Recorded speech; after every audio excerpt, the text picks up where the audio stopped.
আসসালামু আলাইকুম। আশা করি সবাই অনেক ভালো আছেন। মনে রাখবেন, যদি আপনি ইংরেজিতে কথা বলা শিখতে চান, তাহলে আপনি প্রত্যেক মিনিটে, প্রত্যেক সেকেন্ডে, প্রত্যেক ঘন্টায় যা ভাবতেছেন মনে মনে, তা ইংরেজিতে বলার চেষ্টা করতে হবে। যেহেতু আজকে শবে বরাত ছিল, আমি যা ভেবেছি বাংলায় বা যা করব ভেবেছি, তা আমি ইংরেজিতে একটা অনুরূপ দেখাচ্ছি। ঠিক আপনারা এভাবেই যা ভাববেন, তাই এভাবে প্র্যাকটিস করবেন। চলুন তাহলে শুরু করা যাক। যেমন, আজ শবে বরাত। আজের ইংলিশ হচ্ছে টুডে। ওকে। তারপরে শবে বরাতের ইংলিশ শবে বরাত দিই। তাহলে পুরো সেন্টেন্সটা কি হলো? পুরো সেন্টেন্সটা হলো টুডে ইজ শবে বরাত। অর্থাৎ আজকে হচ্ছে শবে বরাত। ঠিক আছে? আমি আল্লাহর কাছে ক্ষমা চেয়েছি। যেহেতু আমি নামাজ পড়ে চলে আসছি, আমি আল্লাহর কাছে ক্ষমা চেয়েছি। চলুন, এটা তো আমরা আজকে এভাবেই বলছি হয়তো বা কারোর সাথে, হ্যাঁ, যে আমি আজকে ক্ষমা চেয়েছি আর এই কাজটা আমি করব না। তাহলে আয়ের ইংরেজি আমরা সবাই জানি। তাহলে চেয়েছি, যেটা হয় কি, হ্যাভ আস্কড।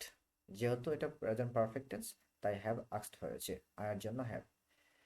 আচ্ছা, তাহলে আমি চেয়েছি ফর ফরগিভনেস, ক্ষমার জন্য। ফর অর্থ জন্য আর ফরগিভনেস অর্থ হচ্ছে ক্ষমা।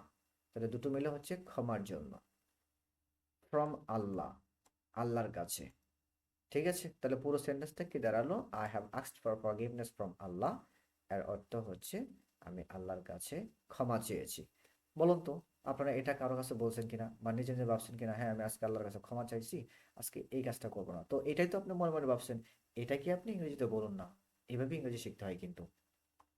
তারপর আমি আজ দোয়া করেছি। বলে না যে আমি আজকে দোয়া করছি যে আল্লাহ যেন আমার মেধা বাড়িয়ে দেয়, অথবা আমার চিন্তা শক্তি বাড়িয়ে দেয়, যেন আমি সৎ পথে চলতে পারি। এরকম বলি না আমরা? তাহলে সেভাবে কিভাবে বলবেন আপনি?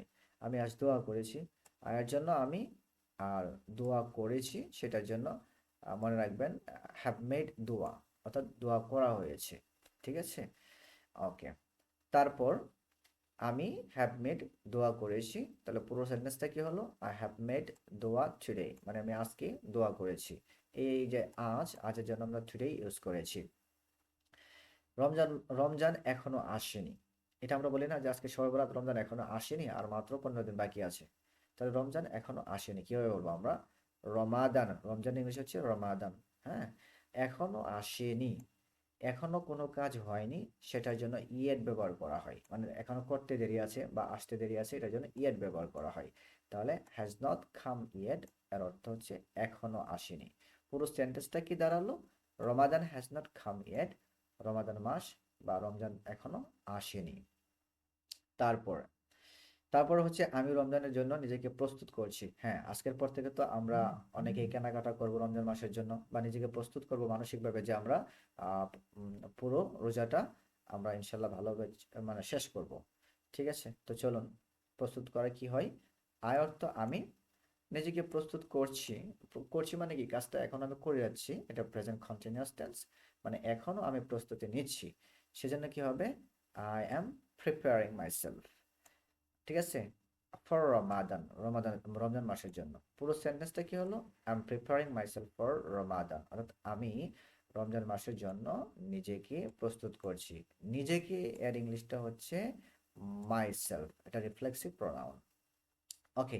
এখন আপনার কথা হইতে পারে যে আই অ্যাম, হ্যাঁ, রিডিং মাইসেলফ, মানে ওই যে রেডি। কেন আমি এখানে প্রিপেয়ারিং ইউজ করেছি, কেন আমি রেডি ইউজ করি নাই? রেডিও, রেডিওর তো প্রস্তুত, আর প্রিপেয়ারিংয়ের তো প্রস্তুত। তাহলে এটার মধ্যে একটা বেসিক পার্থক্য আছে।